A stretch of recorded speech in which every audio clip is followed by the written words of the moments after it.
La primera vez que entendí que mi familia tenía un hueco no fue el día que me fui. Fue años después, cuando mi madre miró la mesa principal de la boda de mi hermana como quien cuenta cubiertos y dijo, sin darse cuenta de que yo estaba detrás, qué raro, es como si faltara una parte del cuadro. No lo dijo con tristeza. Lo dijo con irritación, como si alguien hubiera olvidado un centro de mesa. Ese detalle, la manera exacta de decirlo, se me quedó clavado, porque por un segundo vi con claridad lo que yo había sido para ellos, un elemento que debía estar, no una persona que eligieron perder. Me llamo Adriana. Tengo 28 años, y durante casi una década. Mi vida fue el resultado directo de una frase que mi padre repitió como si fuera un consejo y no una excusa. Si lo quieres de verdad, encontrarás la manera. La dijo la noche que pedí ayuda para estudiar. La dijo con esa calma que parece sensata hasta que te das cuenta de que es una puerta cerrándose. Crecí en una casa de ladrillo visto en un barrio tranquilo a las afueras de Zaragoza. Nada lujoso, pero todo correcto, jardín pequeño, coche familiar, vacaciones una vez al año. Fotos de comunión enmarcadas en el pasillo. Desde fuera éramos lo que la gente llama una familia normal. Dentro, la normalidad era una coreografía muy precisa. Mi madre, Elvira, organizaba la casa con una eficiencia casi elegante. Todo tenía su lugar, incluidos nosotros. Mi hermana menor, Sara, era el centro natural, la que tenía gracia, tenía talento, sabía caer bien. A Sara le compraban vestidos para cada evento, clases de baile, un ordenador nuevo cuando lo necesitaba para el instituto. A mí me enseñaron otra palabra, apañártelas. No era un abuso evidente, de esos que salen en noticias. Era un desgaste continuo. Si Sara sacaba un 8, era porque era brillante. Si yo sacaba un 9, era porque, claro, Adriana siempre fue responsable. ¿Responsabilidad? Esa palabra parece un elogio hasta que te das cuenta de que también es una condena. Te convierte en la hija que no requiere inversión. Yo lo intuía, pero durante mucho tiempo me dije que eran detalles. Que yo era la mayor, que me tocaba ser madura. Que mi madre tenía carácter fuerte y mi padre, Daniel, era de esos hombres que viven cómodos en el silencio. Él no gritaba, no insultaba. Su forma de estar ausente era más sofisticada, aparecía cuando había que aplaudir, desaparecía cuando había que poner límites. En el instituto, cuando llegó el momento de pensar en la universidad, yo tenía claro que quería estudiar ingeniería de datos. No porque sonara moderno, me gustaba el orden que podía encontrar en el caos. Me gustaba tomar cosas desordenadas y darles sentido. Era un deseo raro para una chica de 17 años. Pero yo ya llevaba años intentando dar sentido a una familia donde el cariño se repartía con criterios que nadie decía en voz alta. Conseguí una beca parcial. No era perfecta, pero era una oportunidad real. Hice un presupuesto en una hoja de cálculo, comparé matrículas, calculé transporte, libros, alquiler si me iba. Me presenté en la cena de un martes con mi carpeta impresa, como si una carpeta pudiera protegerte de la vergüenza. Recuerdo exactamente que había de comer lentejas. Mi madre había puesto la mesa con esa precisión de siempre. Sara tenía el móvil apoyado en un vaso, viendo un vídeo. Mi padre comía sin mirar a nadie. Esperé a que la conversación muriera y entonces puse la carpeta sobre la mesa, despacio. Me han aceptado en la Politécnica, dije. Con la beca me cubren una parte. Pero me falta, tragué saliva, me falta el resto para el primer año. He calculado que, si ustedes me ayudan con esto, yo puedo cubrir lo demás con un trabajo. No dije por favor. No quería sonar como una niña pidiendo permiso para existir. Quería sonar como una adulta proponiendo un plan. Mi madre no abrió la carpeta. Ni siquiera la tocó. Adriana, ya sabemos que tú puedes con todo, dijo, y esa frase, que en otra familia habría sonado a orgullo, en la mía era un cierre. Tienes que aprender a ser independiente. Yo sentí un calor subir por el cuello. ¿Independiente? Pregunté. Pero, a Sara le están pagando la academia, el curso de inglés, el viaje de verano. Sara alzó la vista por primera vez, como si mi voz hubiera interrumpido un programa. Mi madre se acomodó la servilleta. Sara tiene un camino distinto, dijo. A ella hay que impulsarla. ¿Y a mí no? Se me escapó. Mi padre dejó el tenedor sobre el plato como si la frase le hubiera molestado por su sonido, no por su contenido. No es eso, dijo él, por fin. Es que tú, eres fuerte.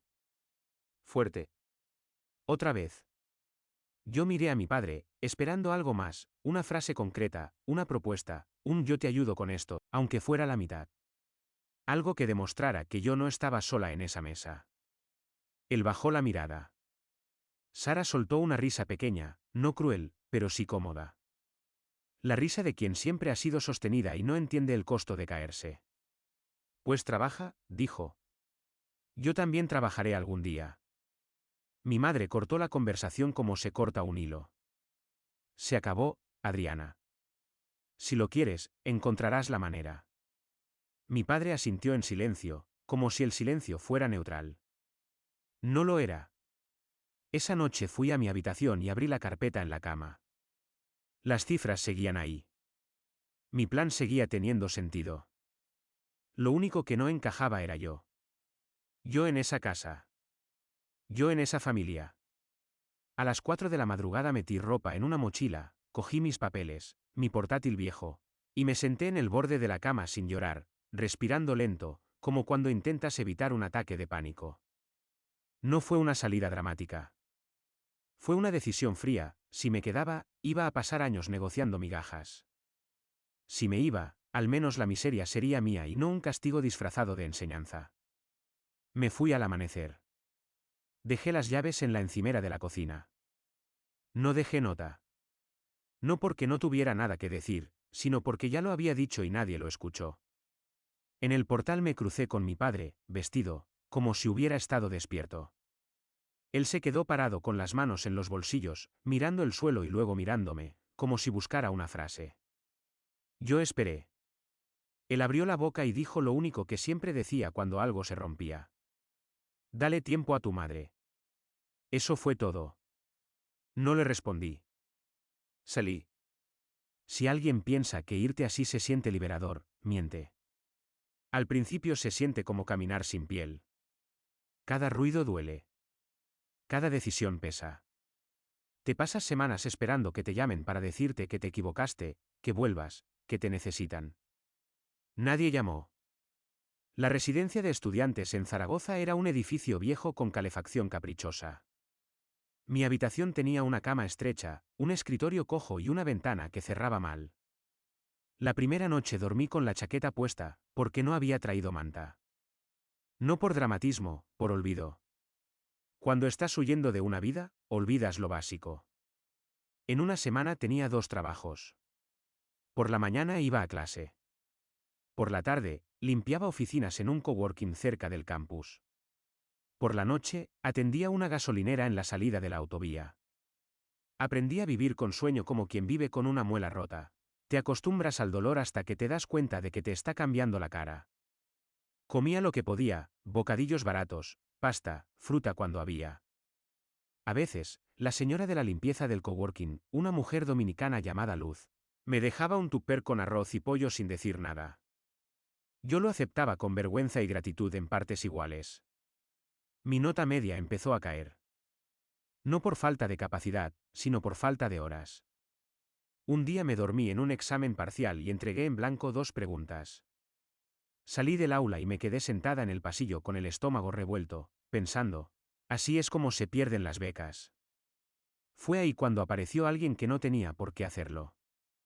El profesor Cebrián, un hombre seco que enseñaba estadística aplicada, me encontró una tarde revisando códigos en la biblioteca, con la cara pegada a la pantalla como si me estuviera hundiendo dentro. Tú eres Adriana Martín, ¿no? Me preguntó. Asentí, sin entender. Tu trabajo del proyecto es excelente, dijo, pero tus parciales están bajando. ¿Qué pasa? Iba a mentir. Iba a decir nada, estoy cansada. Mentir era más fácil que explicar que mi familia había decidido que mi futuro era una prueba. Pero algo en su tono no era juicio. Era información. Como si de verdad quisiera saber. Le conté lo mínimo. Sin llorar, sin adornos, me fui de casa, tengo trabajos, no me alcanza. El profesor no me dio un discurso motivacional. Eso habría sido inútil. Sacó una hoja y me escribió 2 correos. Aquí hay un programa de apoyo a estudiantes con beca, dijo. Y aquí hay un puesto de asistente de laboratorio. No es mucho, pero es estable. Te quita noches. Yo lo miré como si me hubiera ofrecido un milagro. ¿Por qué? Empecé. Porque no soy tu padre, respondió, y lo dijo sin crueldad, como un hecho simple. Y porque tu talento no debería perderse por falta de sueño. Ese puesto me salvó el segundo año. No me hizo rica, pero me devolvió algo básico, horas de dormir. Con horas de dormir, el cerebro vuelve. Y cuando el cerebro vuelve, también vuelve la dignidad. Mientras tanto, desde mi antiguo hogar llegaban noticias sin pedirlas. No porque yo buscara, sino porque los algoritmos no respetan los cortes emocionales. Un día vi una foto de Sara en redes, sonrisa enorme, manos en el volante de un coche nuevo, un lazo rojo en el capó. Pie de foto, gracias, papás, por siempre creer en mí. Me quedé mirando la pantalla más de lo necesario. No por envidia del coche. Por el verbo, creer. A mí me habían pedido independencia como si fuera una virtud. A ella le daban confianza como si fuera un derecho. No respondí. No comenté. Solo cerré la aplicación y volví a mi vida. Pasaron años así, yo construyendo en silencio y ellos, si pensaban en mí, pensándolo desde una narrativa conveniente. La única vez que mi madre me llamó fue al tercer mes de haberme ido. Contesté porque una parte infantil de mí aún esperaba algo parecido a vuelve. No fue eso. No llames para hacerme sentir culpable, me dijo, como si yo hubiera marcado. Tú me llamaste, respondí. Hubo un silencio raro, y luego colgó. Después de eso, bloqueé su número. No con rabia, con higiene. Me gradué. Conseguí trabajo en una consultora pequeña de tecnología. Era un lugar sin glamour, pero aprendí más en 6 meses que en 2 años de teoría. Me especialicé en seguridad de datos y automatización de procesos. Descubrí que se me daba bien detectar fallos antes de que explotaran. Supongo que era lógico, toda mi infancia fue aprender a leer el ambiente para anticipar golpes. A los 25 años lancé mi propio servicio. Empecé con 2 clientes, clínicas pequeñas, despachos de abogados, empresas medianas que no podían pagar grandes soluciones pero necesitaban orden. Creé una herramienta sencilla para auditorías de acceso y trazabilidad. No era una revolución. Era útil. Y lo útil, cuando funciona, crece. Mis primeros meses como autónoma fueron una mezcla de miedo y euforia. Miedo a fallar. Euforia porque, por primera vez, si alguien me decía no, no era mi madre definiéndome. Era un cliente rechazando un presupuesto. Eso se soporta. En ese tiempo, cambié mi apellido profesional. No por vergüenza, sino por distancia. Mi madre tenía la costumbre de pronunciar mi nombre completo como si fuera una orden. Yo no quería oírlo en ninguna sala de reuniones. Así que firmaba como Adriana M. Era suficiente. Y entonces, cuando todo empezaba a estabilizarse, me llegó un correo electrónico de un número que no conocía, con un asunto extraño. ¿Puedes venir? Era de mi padre. El mensaje era corto, torpe, como si hubiera tenido miedo de escribir demasiado y ser descubierto. Es la boda de Sara. No le digas a tu madre que te escribí. Me gustaría verte. Si quieres. Leí el correo varias veces. No era una disculpa. No era un reconocimiento. Era un deseo tímido, tardío. Podría haberlo ignorado. Una parte de mí quería ignorarlo. Otra parte, la misma que había esperado 10 años algo que me confirmara que yo había importado, se movió. No respondí ese día. Esa noche llamé a Luz, la mujer del coworking que seguía mandándome mensajes cada Navidad. Como si yo fuera su sobrina. Ella me escuchó en silencio y luego dijo: Mija, tú no vas por ellos. Tú vas por ti. Para cerrar una puerta o para abrirla, pero que sea tu mano. Esa frase me decidió. No por drama. Por control.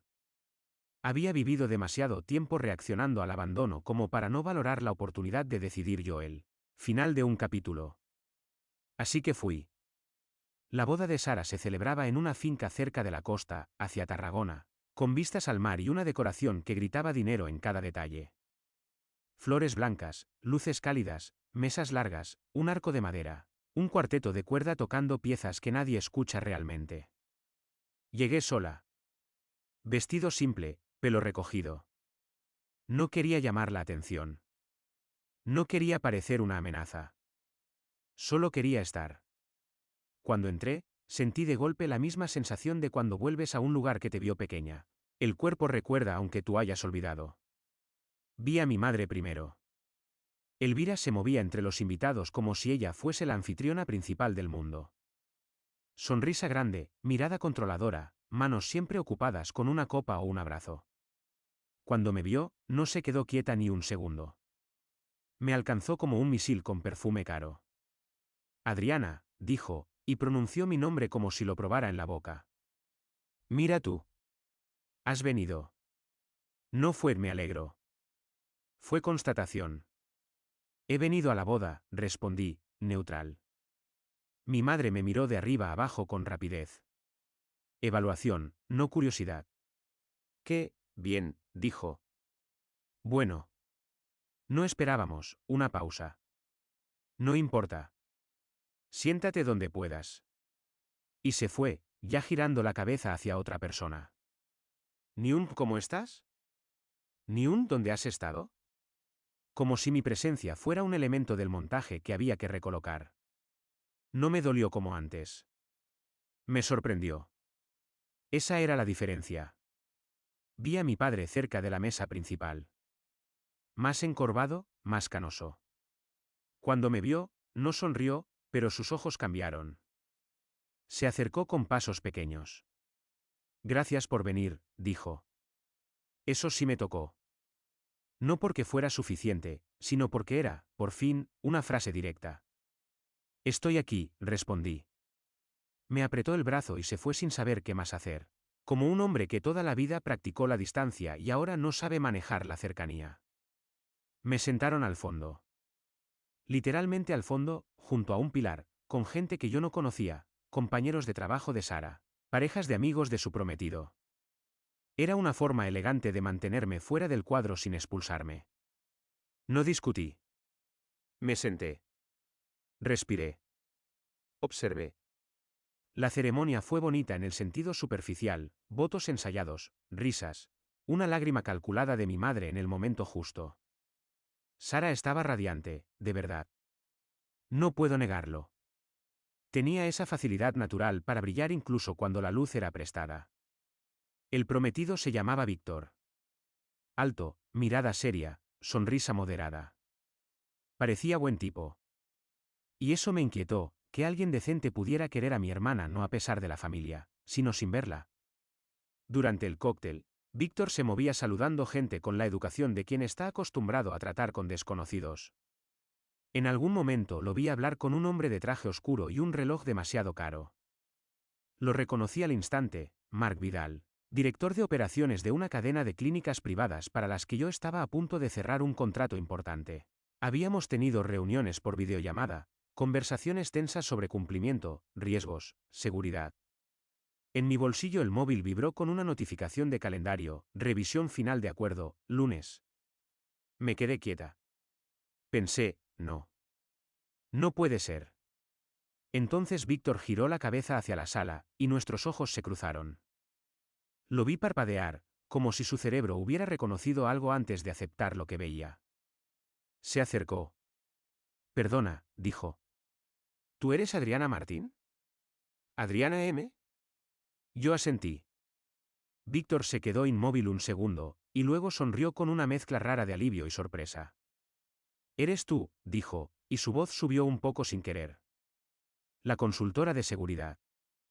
La de los informes de auditoría.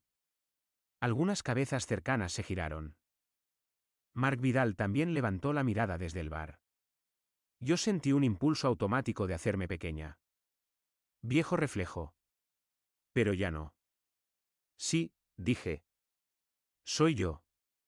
Víctor miró hacia la mesa principal y luego volvió a mí, y ahí fue cuando entendí que él no solo me conocía, me necesitaba. ¿Podemos hablar un momento? Preguntó. Se notaba que intentaba mantener la calma, pero algo en su mandíbula estaba tenso. Claro, respondí. Nos apartamos hacia una zona más tranquila, cerca de un pasillo de servicio. No era romántico. Era real. El tipo de lugar donde pasan las conversaciones que de verdad importan. Víctor se frotó la nuca.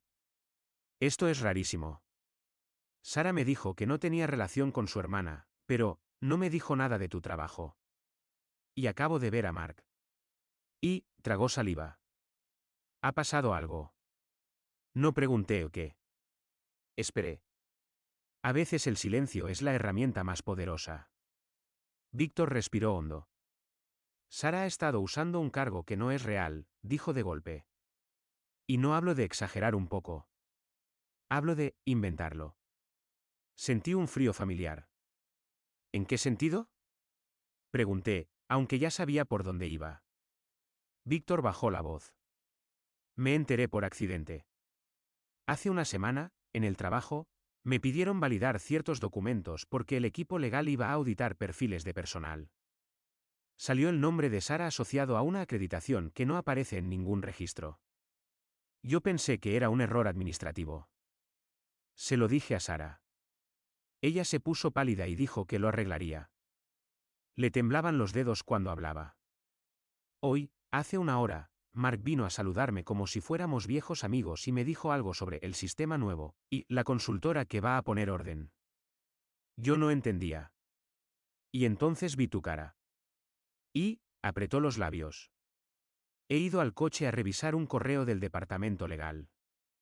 La auditoría se ha adelantado.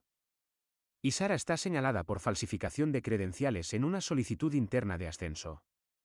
Me quedé quieta. No por shock. Por confirmación. ¿Sara sabe esto? Pregunté. Víctor rió sin humor. Sara sabe demasiadas cosas. Me miró con una mezcla de vergüenza y rabia. Me pidió que no dijera nada hasta después de la boda. Como si la vida esperara a que termines el postre. Yo recordé mi carpeta en la mesa de lentejas. Mi madre cortando la conversación.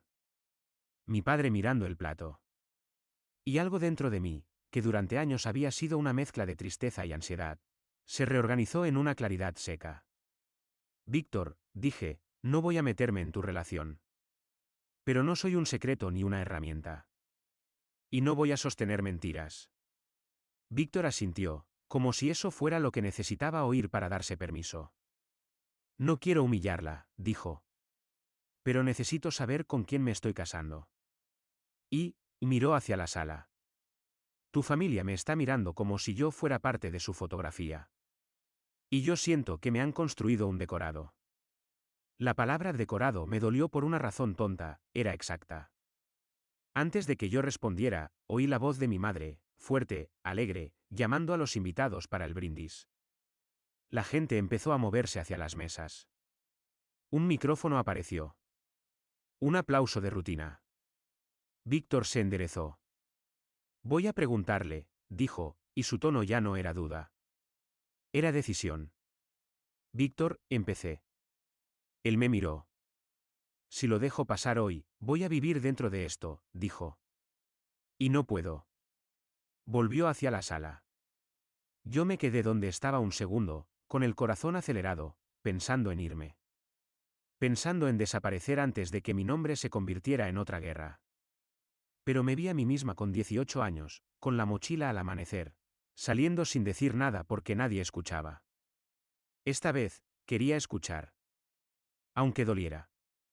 Víctor caminó directo hacia la mesa principal. Le pidió el micrófono al maestro de ceremonias con una calma que asustó más que un grito. El hombre se lo entregó, confundido. Perdonen, dijo Víctor. Solo un minuto. La sala se silenció como se silencian las bodas cuando alguien cambia el guión. Hay una tensión inmediata, una curiosidad que no se controla. Mi hermana sonrió, pensando que era una broma o un gesto romántico. Mi madre inclinó la cabeza con esa sonrisa de qué bonito, qué bien queda esto. Víctor miró a Sara. Sara, dijo. Antes de que sigamos, necesito que me respondas algo. ¿Tienes el título y la acreditación que has estado diciendo que tienes? La sonrisa de Sara se congeló. Literalmente. Fue como ver una máscara detenerse a mitad de movimiento. Un murmullo recorrió la sala. Mi madre frunció el ceño, no por preocupación, sino por incomodidad estética. Víctor, dijo ella, con una risita, cariño, esto no es. Cállate, soltó Víctor, y la palabra cayó como un vaso roto. No lo gritó con violencia. Lo dijo con la firmeza de alguien que por fin ve la estructura de una mentira. El silencio se hizo total. Mi madre parpadeó, como si no entendiera que alguien pudiera hablarle así delante de gente. Víctor siguió, mirando a Sara, no a la audiencia. Me dijiste que era real. Me pediste que esperara. Me pediste que no preguntara. Su voz tembló un poco, y eso lo hacía más humano. Hoy me han enviado un correo del departamento legal. Tu perfil está bajo revisión por documentación falsa. Sara abrió la boca, cerró, y luego hizo lo que siempre hacía, intentó convertirlo en emoción. No es el momento, dijo. Estás arruinando nuestro día. Víctor soltó una risa breve, amarga. Nuestro día ya estaba arruinado cuando decidiste construirlo sobre mentiras. Mi padre se levantó despacio, como si quisiera intervenir, pero no supiera dónde colocar el cuerpo. Mi madre, en cambio, reaccionó con su instinto más fiel, control. Esto es un malentendido, dijo, fuerte. Sara es una trabajadora excelente. Siempre lo ha sido. Siempre ha. Víctor giró la cabeza hacia mi madre, y por primera vez, la miró como lo que era, una parte del sistema. Señora, dijo. Yo no le estoy preguntando si su hija es excelente. Le estoy preguntando si es honesta. Mi madre quedó muda. Muda de verdad. Esa versión de Elvira, sin discurso, yo no la había visto jamás. Sara empezó a llorar. No era un llanto teatral, era pánico. La gente se movía incómoda. Alguien al fondo sacó el teléfono. Otra persona le bajó la mano, como diciendo no grabes. Y en medio de ese caos silencioso, sentí de golpe la mirada de Sara clavada en mí. No como hermana. Como acusación. Como si yo fuera la causa, por estar allí. Mi madre también me miró, y vi en sus ojos algo que no era exactamente odio. ¿Era cálculo desesperado, cómo incorporo esto a mi narrativa? ¿Cómo vuelvo a ser la directora de escena?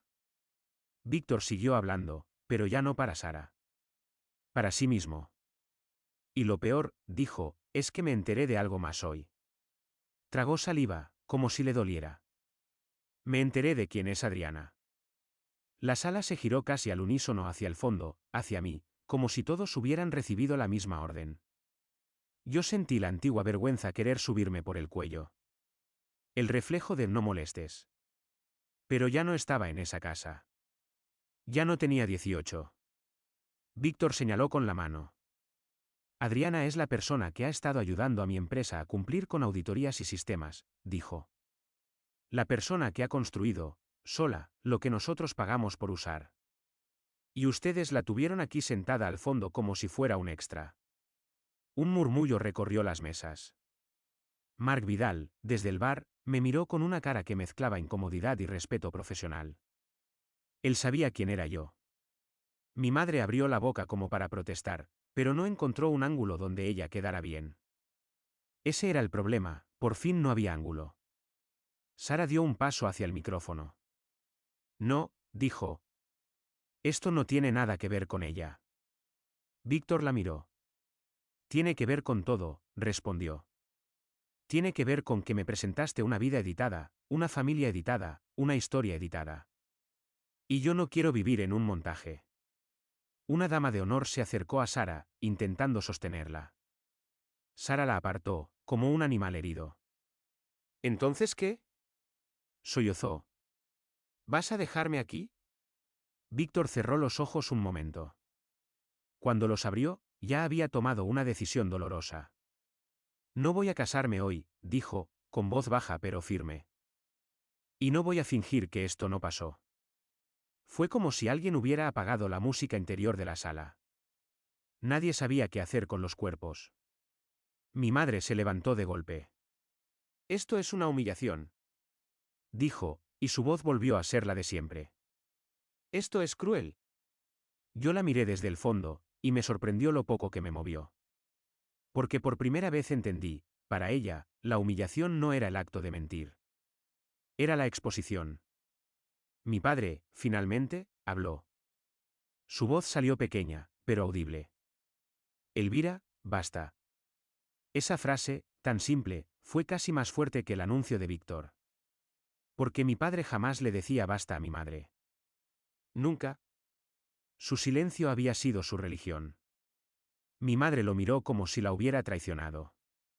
¿Tú también? Escupió. Mi padre tragó saliva. Miró a Sara, destruida, luego me miró a mí, al fondo. Hice muchas cosas mal, dijo. Y callé demasiado. No era una confesión completa, pero era un comienzo. La sala empezó a moverse como un organismo nervioso. Gente de pie, murmullos, familiares buscando explicaciones, amigos intentando salvar la situación. Yo no hice nada espectacular. No tomé el micrófono. No revelé nada. No necesitaba. La verdad ya estaba ahí, sostenida por documentos, por auditorías, por el simple hecho de que el mundo real no perdona las ficciones cuando entran en contacto con otros mundos. Lo que hice fue levantarme y caminar hacia la salida. Luz tenía razón, yo no había ido por ellos. Había ido por mí. Y mi parte ya estaba hecha. Cuando pasé cerca de la mesa principal, mi madre me interceptó. Me agarró el antebrazo, no fuerte, pero sí con esa posesión antigua. ¿Estás contenta?, susurró. Siempre tuviste que hacerte la víctima. Yo la miré. Y por primera vez en mi vida, no intenté convencerla. No soy víctima, dije. Soy consecuencia. Ella abrió la boca, pero no salió nada útil. Sara estaba sentada en una silla, el vestido recogido como si de pronto pesara el doble. Me miró con los ojos rojos, y vi algo raro, no odio. No del todo. Vi miedo. Miedo de no saber quién era sin la estructura de favoritismo que la sostenía. Adri, dijo, apenas. Yo me detuve. No por obligación. Por humanidad. No he venido a destruirte, dije en voz baja. He venido a dejar de sostener lo que me destruyó a mí. Sara cerró los ojos, como si esa frase fuera demasiado. Salí. En el parking, el aire olía a tierra y a mar. La luz de la tarde estaba bajando. Me apoyé en mi coche y respiré como si hubiera corrido una maratón. A los pocos minutos, oí pasos. Mi padre apareció. Tenía la corbata floja y la cara cansada. Se quedó a 2 metros de mí, sin acercarse, como si no supiera si tenía derecho. Gracias por venir, dijo otra vez, y esta vez le tembló la voz. Yo asentí. No sabía cómo, empezó. Lo sé, lo corté suavemente. Nunca supiste. Mi padre tragó saliva. Miró hacia la finca, donde todavía se oían murmullos apagados. Tu madre, dijo. No me hables de mamá, respondí. No con rabia. Con límite. Háblame de ti. Eso lo descolocó. Yo, dijo, y se quedó sin palabras. Por primera vez, no había un dale tiempo para esconderse. Yo fui un cobarde, dijo al fin. Y lo sigo siendo a veces. Pero hoy te vi ahí al fondo y pensé en aquella mañana que te vi irte. Y no hice nada. Otra vez. Me miró, y vi vergüenza real. La vergüenza real no busca excusas. Se queda. No puedo cambiar eso, dijo. Pero puedo dejar de repetirlo. Yo lo miré mucho tiempo. Porque yo también había cambiado. Antes habría querido una disculpa perfecta, una frase que me devolviera los años. Ahora sabía que eso no existe. Si quieres estar en mi vida, dije, no puede ser en secreto. No puede ser con notas escondidas. No puede ser solo cuando mamá no mira. Mi padre asintió, como si cada palabra le costara. Entendido. Hubo un silencio. No incómodo. Nuevo. ¿Y Sara? Preguntó él, como si le diera miedo decir el nombre. Yo miré hacia el cielo que empezaba a oscurecer. Sara tendrá que aprender lo que yo aprendí a la fuerza, dije. Pero ojalá lo aprenda con menos daño. Mi padre bajó la cabeza. Tu madre no va a perdonarte, dijo.